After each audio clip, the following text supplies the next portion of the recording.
Don't decide your future with what you have. Decide your future with what you can.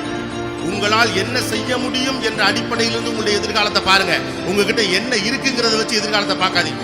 இன்னைக்கு நம்மகிட்ட வீடு இல்லை, car இல்லை, பெருசா இங்கிலீஷ் இல்லை, படிச்சவங்க குடும்பத்திலே இல்லை, நான் தான் முதலா படிச்சுட்டு இருக்கேன், படி பரவாயில்ல, அதெல்லாம் உங்ககிட்ட இப்போது இருப்பது. உன்னால் என்ன முடியுங்கிறதான் வாழ்க்கையை ஒழிய என்ன இருக்கிறதுங்கிறது வாழ்க்கை இல்லை. கையில என்ன இருக்குங்கிற கணக்கை வச்சுட்டு எதிர்காலத்தை தீர்மானிக்கிறது ஒரு மனநிலை.